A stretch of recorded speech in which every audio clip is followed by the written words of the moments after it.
Nesse vídeo eu vou apresentar como estruturar um romance. Você vai ver como dividir uma história em 3 e 4 atos, com exemplo de esboços que vão ajudar você a escrever seu próprio enredo. Também vou mostrar como desenhar a sua história baseada na jornada emocional dos personagens.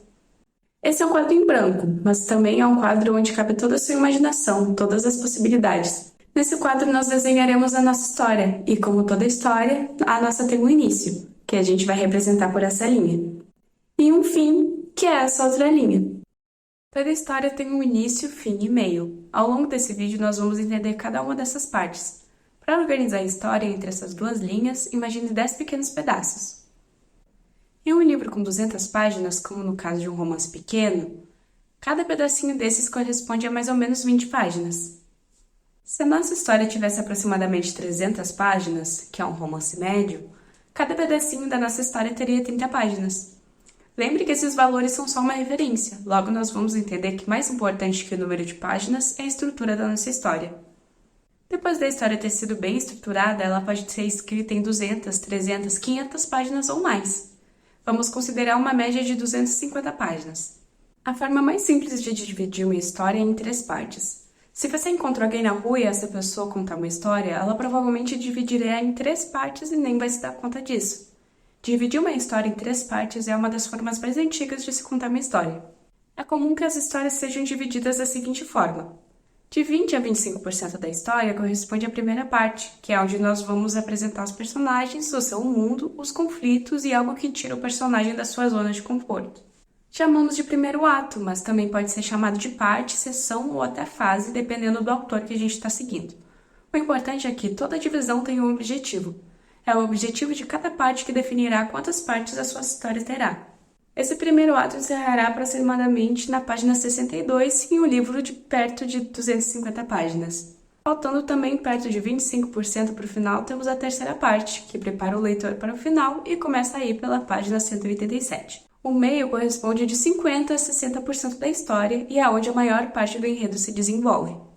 Essas divisões são chamadas de plot points ou turning points. Um plot point é um momento do enredo que gera impacto importante na jornada dos protagonistas, normalmente sem volta. Ou seja, depois dele passar por um desses plot points, ele não será mais o mesmo, mesmo que volte para sua realidade anterior, que nós chamaremos de mundo comum.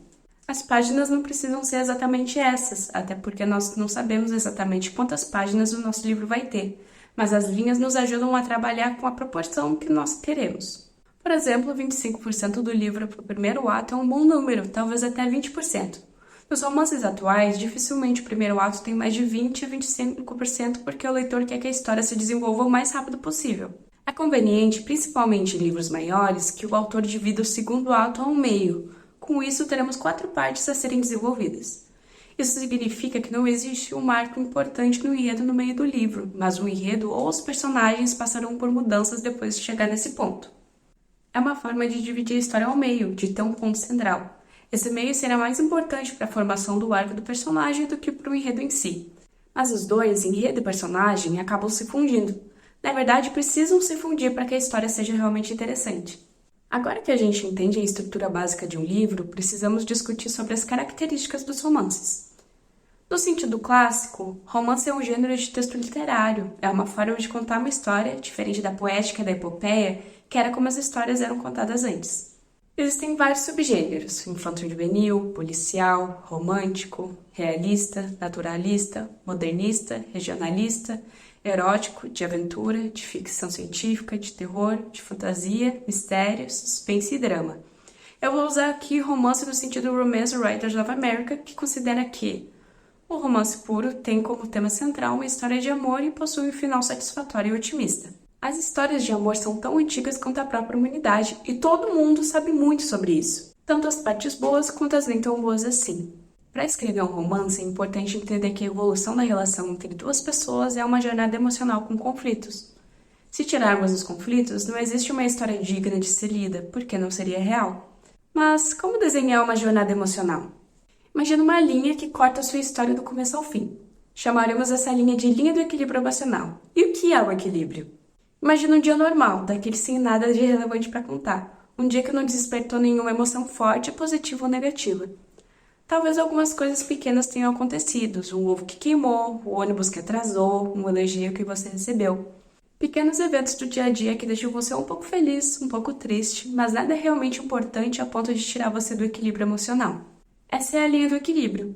Pode ser ótimo ter uma vida equilibrada, mas não dá história, porque nós queremos uma história de superação, queremos ver os personagens sob tensão, se desenvolvendo emocionalmente, apanhando, mas se aprendendo. Queremos romances intensos, com uma boa pitada de drama e principalmente com a certeza de que, mesmo sendo ficção, poderia ter sido uma história real. A nossa história se desenhará acima e abaixo dessa linha do equilíbrio. Acima da linha temos a carga emocional positiva, que deixará os personagens com a sensação de entusiasmo, alegria, esperança e outros sentimentos positivos. Isso leva ao estado de otimismo, disposição, empoderamento e aquela impressão de que ele é capaz de lutar contra tudo e contra todos por esse amor. Não quer dizer que tudo está dando certo e não existem desafios que provocarão angústia, mas a soma dos sentimentos bons e ruins é positiva. Ou seja, enquanto os personagens estiverem com o seu relacionamento acima da linha de equilíbrio, eles terão esperança de que tudo pode dar certo. Abaixo da linha de equilíbrio, os sentimentos negativos, de tristeza, angústia e sofrimento predominam. Mais sentimentos ruins do que bons levam os personagens a um estado de desarmonia, desequilíbrio e pessimismo. É muito importante saber em que estado emocional o personagem está para regular os seus comportamentos, o tom dos diálogos e o equilíbrio das decisões tomadas. Uma linha que se desenha acima e abaixo dessa linha mostra o quanto os personagens estão se aproximando ou se afastando, o quanto estão felizes ou tristes com o relacionamento. Essa é a carga emocional que nos guiará ao longo da escrita. Se nós imaginarmos como a história se desenvolve, podemos começar dividindo ela em atos, como já vimos anteriormente. Cada ato é formado por capítulos e cada capítulo precisa ter um objetivo. Escrever sem objetivos aumenta o risco do escritor acabar se perdendo no próprio enredo. Isso acontece porque nem sempre conseguimos manter a criatividade e a imaginação seguindo a linha da história. Por isso que ter uma linha com a carga emocional nos ajuda.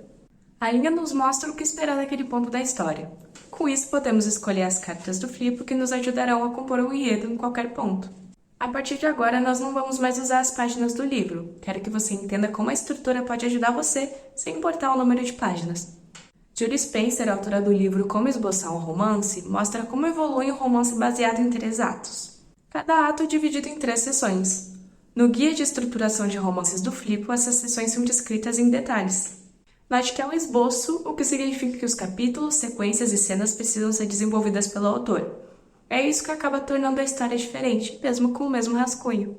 Ainda assim, esse rascunho é uma referência, mas eu sugiro que você modifique ele para que a sua história seja original e tenha seu próprio estilo. Mas, como o nosso compromisso é ajudar você a escrever o seu primeiro livro, conhecer esse rascunho pode ajudar. Nesse modelo de esboço proposto pela Julie Spencer, os personagens começam no seu mundo comum, ou seja, vivendo a sua vida, até que eles acabam se conhecendo, mas ainda sem maiores pretensões. Vivendo uma atração, mas com resistência, ou seja, sem acreditar muito que existe um futuro juntos ou mesmo não querendo um maior envolvimento. Até que algo acontece e eles são obrigados a conviver juntos. Esse é o tropo da proximidade forçada que você encontra no Flipo. Nesse momento, eles alcançam o primeiro plot point, a primeira linha que separa o primeiro e o segundo ato. No segundo ato, eles começam a se envolver, eles ficam juntos e começam a admitir, pelo menos para eles mesmos, que existe um sentimento se desenvolvendo. Nessa parte as coisas são confusas, é um período de descobertas, eles passam por desafios e para cada passo para frente parece que 2 são para trás. Até que não tem mais como lutar contra o amor e eles assumem a paixão. Eles chegam no segundo plot point, o segundo ponto sem volta. Ocorre uma grande declaração de amor, de preferência pública, e parece que o relacionamento tem tudo para dar certo. Mas, como o leitor quer que eles lutem por esse amor, um grande conflito surge no caminho deles. E tudo desmorona, jogando os dois na noite escura da alma, para depois eles se resolverem e terem um final feliz, até onde a gente sabe. Vejam que as sessões apresentadas por ela casam perfeitamente com o nosso desenho. É isso que eu quero mostrar aqui. Um desenho pode sim representar uma história, de forma simples, mas poderosa. Eu não quero que você siga a Julie Spencer, quero que você entenda como um romance pode ser estruturado. Vamos pensar nessa estrutura. O que acontece no meio da história se nós tivermos um plot point? Um momento do enredo que provoca um grande impacto nos personagens. Nesse caso, a divisão do meio da história não é mais apenas para ajudar na organização. É uma linha real com um objetivo a ser alcançado. Na verdade, nós não temos um enredo dividido em 3 atos, mas sim uma história em 4 atos. Um exemplo de estrutura de romance em 4 atos é da Gwen Hayes, que é uma referência na criação de rascunhos para enredos de romances. Ela nomeia os atos como apresentação, se apaixonando, resistindo ao amor e lutando pelo amor. Você pode escolher os nomes que quiser, mas note que os nomes são os objetivos de cada ato e eles devem fazer sentido para sua história. O primeiro ato ela chama de setup e eu traduzi como apresentação ou ambientação, mas a ideia é de preparação do seu enredo. Nesse primeiro ato, ela propõe a apresentação dos personagens e o encontro fofo.